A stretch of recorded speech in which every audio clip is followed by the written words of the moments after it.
Good morning, everybody. Heather from 'Cause We Can Farms.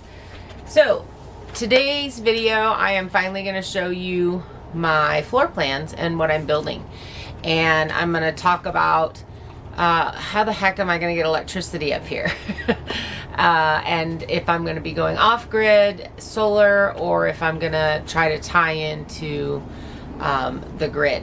So I woke up with a vicious headache, which is why I'm not already out at the sawmill.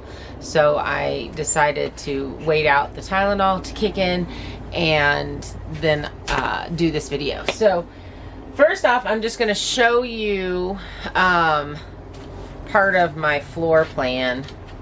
This is, so I found these plans, or they're not really plans, but the pictures of this house back in 1997. It's a steel framed house. It was a house that I wanted to build when I was in Texas, and we had planned on doing steel framed. And I think the floor plan is perfect for me. It's very basic, but I think it's absolutely perfect for me. But I am going to turn this into more of a timber frame barn, post and beam, pole barn type house. Wow, that was hard to get out. Maybe I'm still asleep a little bit. Let me bring it a little bit closer. So this is the outside of it. This will be the side that faces, oops, not flipping you off. This will be the part that faces the lake, and then this will be the side that faces the south part of the property. And then these are just both of the sides. So that's kind of what the basic look of that looks like. This is what, I don't know if you can see that really well, the downstairs part looks like. So I am changing this up. This is just kind of a guide. I'm being guided by this. How's that sound? So what I'm building, hopefully this fall, this year, is this center section, and possibly the garage. Get those two things up right there. And this has a second story, or a loft. It actually has a whole second story, but I'm turning it into a loft because I want to have vaulted ceilings in the living room. So the dimensions of the center section that I'm doing will be 30 feet wide by 50 feet long. And so the kitchen area that will have the loft over it will be half of that. So what, 15 by 30, I guess. No, sorry, 25 by 30. So this is what they have for the upstairs. So this whole section that says great room will just be opened to the living room downstairs. Justin is playing. He's running back and forth. And these sections I'll actually end up turning into a full master bedroom with a big bathroom and a big walk-in closet. And I do like that they have a porch right there. I think that would be fun to just come out and sit. So I might try to keep that part, but I also might turn that into a small laundry room for laundry that's upstairs. So those are my plans. I'll take some better pictures and post them on there so you can look at them better. And that is what I'm following. Like I said, we're going to try and build this center section here, and then upstairs, downstairs. In the wintertime, I'll be adding the loft and then the garage. I am going to make the garage a little bit bigger. My hope is to if we can get the garage section done, is to put the RV in the garage, and then all I have to do is heat that smaller area, and I can have one side of it be the RV and the other side can be my firewood and stuff, so that it's all inside and I don't have to worry about carting that back and forth. And then I can actually set the sawmill up inside the living room, and I can have some logs put in. I can get some milling done and continue with doing the upstairs and getting the loft done, which I actually would really like to get that part finished first, because that is a master bedroom. It's getting away from construction. It's, you know, getting the upstairs just done, so it's a kind of a sanctuary to get away to, and then move more downstairs. So this year, probably not going to get the flooring done. I feel weird with you guys so high up. Maybe I think I'll lower this a little bit. See if that makes a difference. Okay, I think that's better. So getting the upstairs done first, and then moving on to the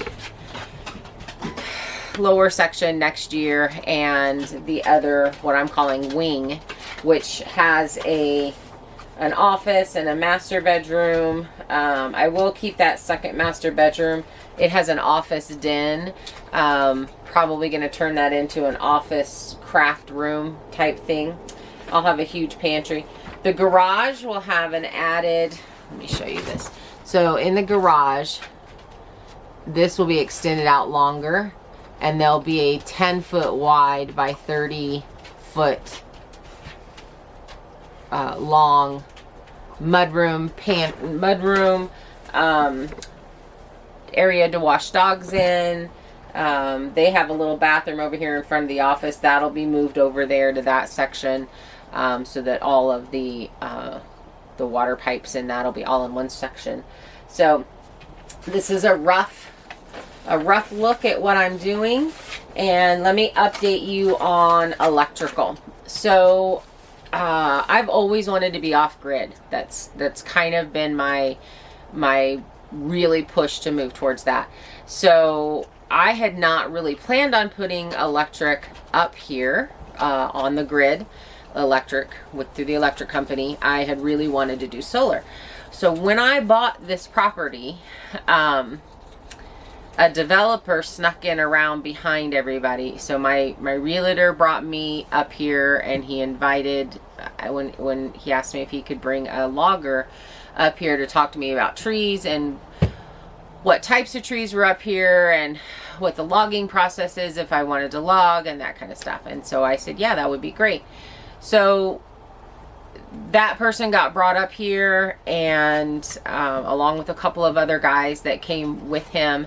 And when we left here, he went and called his buddy, who's a developer, and that his buddy went around everybody and bought the 20 acres that you've heard me talk about underneath me. So what he's doing, I actually had planned on doing, but selling to my friends and people that I know. So it's really upset the whole community up here. He's heavily logging it, which that's not too big of a deal. You can replant. And then he's dividing it into 4 sections. Apparently he's putting mobile homes there. It's just the sketchiness of all of it. So I had a specific amount of money set aside to build my house. And because he purchased that, I was told that I have to pay half of the driveway up front right now. So that was $18,000 for my half. It is a very nice driveway, not money that I planned on spending right this second. So that took out of my building fund. So then I had told them in the meeting that when they were talking about the electric company, I said, well, I don't know if I'm going to do electric. I will look at the cost of it, and then I will let you know what I do. Well, that cost came in. I lost my phone. I want to give you exact numbers, so let me grab my phone. We had the electric company out. he surveyed it. He, you know, and they got back. Actually, I think I sent this to my son, so it'll be.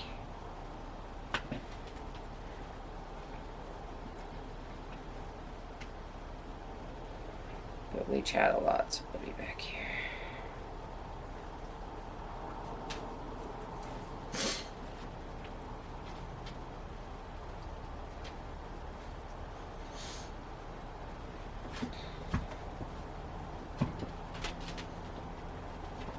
Okay. So for our electrical services, this is what the electric company sent me. $11,120.02 is the total shared portion. So $5,560.01 each of blah blah blah developer subdivision project. That gets to the shared junction hut. So that's not even to my property. So that's about 100 feet before my property. You and developer would need to handle the split as it will be charged on his project. The additional cost to get the service up to my property is $6,211.82. And that included the standard fees, so hookup, impact, and mobilization. But that would literally be at my property line. My build site is about 300, 400 more feet. So if I had them run it to my build site, I would probably be looking at triple that. Actually, I think it would be about another $9,000. Because I think it's $3,500 to hook up to the thing. And then he said if the neighbor would have let you tap into his, you would have saved $2,850, and then basically let me know if you want to proceed. So I called the guy that is doing the road, and I was talking to him about this. He had been off grid for quite a while, and everybody up here is like, it's too gray. I'm in northern Idaho. It's way too gray. You won't get enough sun in the wintertime. You'll have to run a generator all winter. So I've been checking into that. So then I found out there would be an additional almost $9,000 cost to dig the trench and put in the, I'm going to say PVC. It's not PVC, but it's for electrical pipe that they would be running the wire through. So that is another $4,500 in my cost. So we've got 5,560, 6,211. So we're looking at $11,770 right there, my cost, plus another $4,500 for the pipe, for the trench to be dug. So now we're looking at $16,000, let's just round it, to just get electricity to the edge of my property. So that's still not even hooking up. So I told them, no, I'm not doing that. I wanted to go off grid. For that cost, I could get a really good system up here. And I actually went and talked with a gentleman in Sandpoint about solar. Let me look him up just so I give you the right name, because they were amazing. He actually happens to be my neighbor, so he too lives up here and is on solar. Now he does part solar, part on the grid in the wintertime, just because he had access to it. So oh my goodness, my brain is just not working. Blue Sky Energy is who he works for and what he does. And so I went and chatted with him, and we talked about, you know, what kind of system would I need, and he's going to get me some numbers, and we talked about growing with while I'm building, and then I also brought up wind power, because I get a really good breeze here on a pretty regular basis. And he said, you know, that continues through the winter time. So even though it's really gray and probably not getting as much energy, we did look at batteries, a different set of batteries that actually charge with 1 hour's worth of sunlight. And they also will still charge with gray skies, just not as quickly. But if you get sun for 1 hour a day, you're fully charged. So those are the batteries I'm going to go with. They're quite a bit more expensive. You're looking at more of a $3,000 battery instead of a $1,200 battery. But that battery actually equals 2 of the 1,200 as far as capacity. So learned a huge amount. It's so nice. They were so nice. I highly recommend going and checking, if you're in this area, going and checking them out. And like I said, he's gonna put together a whole kit, so we'll kind of go over that a little bit more. And since he's my neighbor, he's gonna come over and help me look at why my solar panels are not, or my RV is not acknowledging my batteries anymore, because the batteries are staying charged with my solar. It's just the RV's not paying attention to that. And because of that, I have to run my generator to use anything in here, which means my refrigerator is not on. So that's exciting. He's going to help me out with that, so I'll update you guys on that. But between the solar panels, eventually I'll probably have 20 panels, and 4 or 5, probably 4 batteries would run my whole house. I can cut my panels down by doing some wind. Because in the summertime, I'll probably only need 9 panels, but in the wintertime, I would need more. So if I do the 9 panels, but then I do the wind collection, I'm pretty sure my batteries will stay charged all winter long. So this winter will hopefully be the test on that. He did tell me that last winter, last year, so 2019, we got snow on the mountain in September. So hopefully that doesn't happen. And we talked about, you know, how the weather is up here and that kind of thing. So it was really comforting talking to someone who is in this up here right next to me, who is doing solar, who, you know, I told him how I was going to run my house. I am planning on a small propane stove in the wintertime, refrigerator in the wintertime. And, you know, my regular refrigerator will be just fine in the summer. But in the wintertime, you want one that uses less. So, but that may be totally different with the wind collection, with wind power. So, again, that could possibly change and save me quite a bit of money, because then I wouldn't have to buy the propane refrigerator. I could just use my regular refrigerator. So we'll find out more. I'm gonna do a little bit more research on what wind we get. But if we get an hour's worth of wind, then my battery would be fully charged to 100%. Anything more than that would run my household.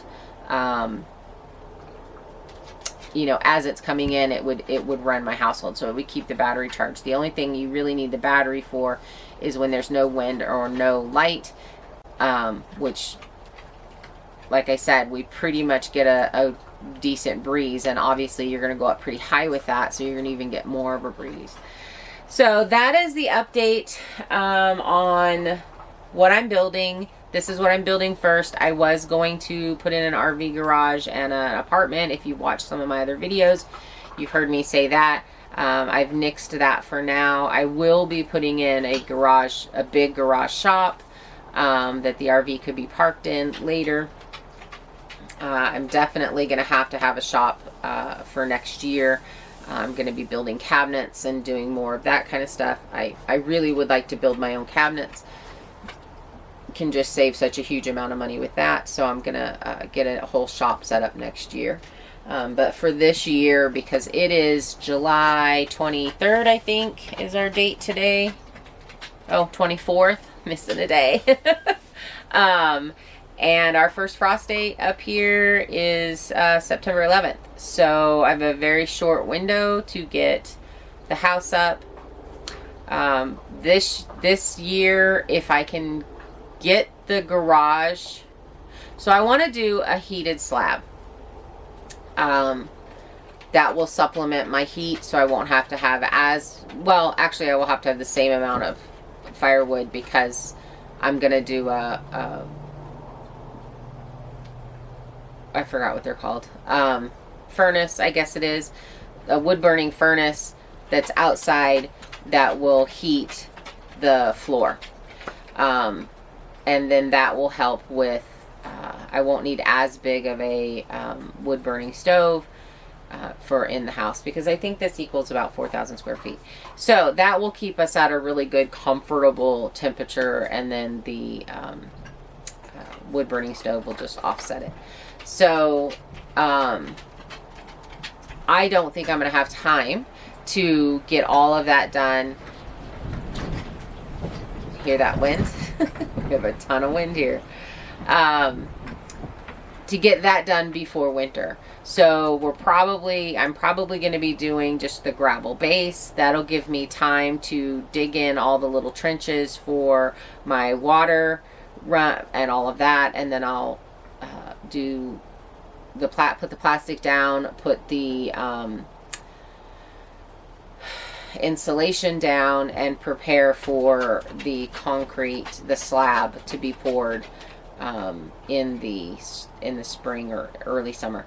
So I guess that would be closer to summer because it stays chilly up here for a while. So the road would have to be completely clear and for the concrete truck to get up.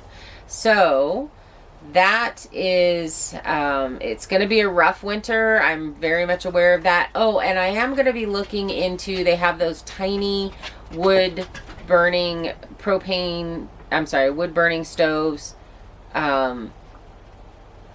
for RVs that you can put in RVs. So I'm actually looking at one of those, the ones that are made for tents and stuff. So I am going to be looking at one of those for this winter for the RV. I have a big garage in the back. I can literally put it back there. There's not really much room up here, but I can put it back there, and I can keep the RV really warm. And then I'll have a wood burning stove in the garage that will keep the outside of everything warm. So I think I'll be totally fine. That is my plan. I'm looking at those things. I'm pricing those things. I'm on a very strict budget because $18,000 of my building money went to a road this year. So I know that I needed a driveway. We were planning on putting in the driveway ourselves, not really hiring someone else to do it. There is a driveway that was already here that I would have just used this year or the next couple of years before we put in a nice one. It is what it is. We're working with it. So if you want to follow along with my progress, which I hope that you do, I'm learning a ton. I'm going to share with you guys what I'm learning, and I'm getting really excited about this off-grid journey. I'm pretty low maintenance, like I told my neighbor at the solar place. The biggest thing that I do that runs electric is cook. But I will have a propane stove because I just don't like electric stoves. So I will have a nice big one of those. And the fact that when I'm canning and stuff, so that the propane stoves don't draw a lot of electricity, so I'm good there. And with these bigger batteries that charge really fast, I think we'll be good to go. So it's gonna take him a few days probably to get, I'm assuming sometime next week, I'll have a price on that.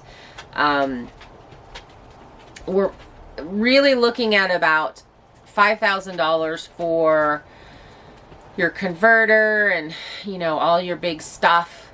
And then you add batteries and solar panels to just make it bigger. So that the main component that will run the whole house that all the electricity comes into, that setup is going to be about $5,000 total.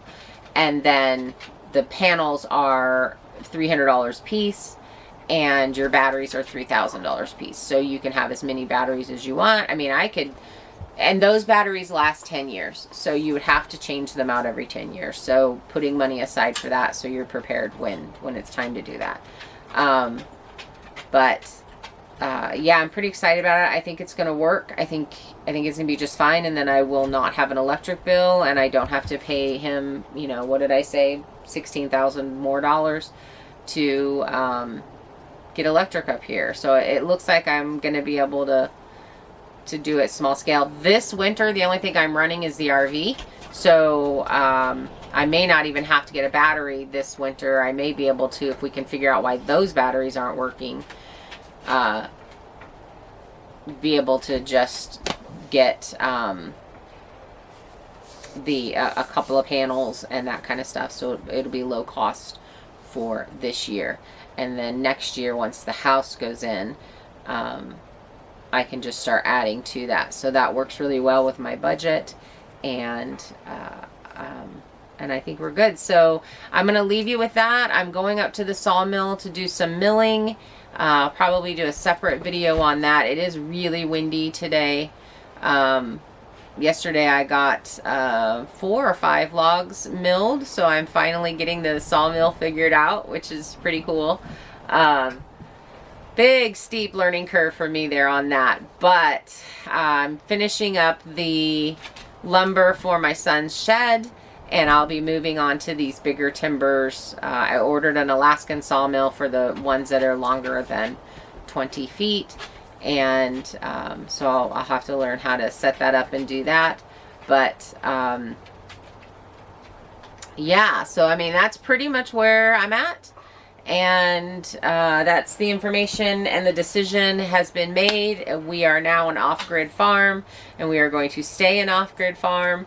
We're going to be doing rain collection for water. The well, so let me update you on the well a little bit. The well, we have to go 450 feet deep, and that is going to cost about $23,000. So what I actually wanted to do was rain collection. So we're going to be looking at, I have a 1,000-gallon rain container or water container right now that I've already bought. It ends up costing about $1 a gallon for your containers. So I have yet to probably use 500 gallons of water since I've been out here the last couple of months. So for one person, I'm not going to be using as much, but I'm also not canning right now, and I'm not doing that kind of stuff, and I'm not watering grass, and I'm not those things. So I feel like I need about a 10,000 gallon tank.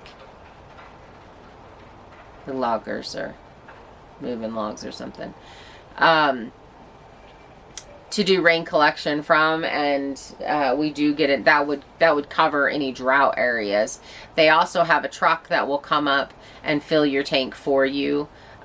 So if push came to shove and I just didn't get enough rain, we didn't get enough rain, I could buy water that way. So the only reason I think that I will actually be putting in a well is if I have to refinance this property and the bank will require it. So that's pretty much the only reason I think that I'm going to be investing that money anytime soon. I think I would definitely like to have a well in the future, just so that if we have drought, and I would like to irrigate and water my property. So at that point I can have the well water do the house, and my rain collection can irrigate the pastures and stuff for grazing animals and trees and everything like that. So that is the update. That's where I'm going to leave you. I'm going to go get on the sawmill and do some milling this morning. And I left my hat up there, so I got this hat. Got my cute hat. So that is basically where we're at. The sheep went to their new home yesterday and are happily tucked in and doing great. Miss Scarlet the goat is doing absolutely wonderful, and I think that's the basic update on everything that I have going on. And I'm gonna go mill some more. Apparently I talk too much. The camera turned off. There is a maximum recording time. I did not know that. So what I was saying is, you guys have a great weekend. It is Friday. I'm going to be picking up my niece. She's going to come help me out. We're going to get everything out of storage and start saving some money there and get it put in and organize the container. And we're going to kayak on the lake. So I will get my GoPro all set up so we can GoPro some of that. And maybe do some walking around Sandpoint. So I'll probably video some of that so you guys can see what Sandpoint looks like. That is my nearest, biggest town. And so that's all I've got. Don't be a sheep. Because I'll get rid of you.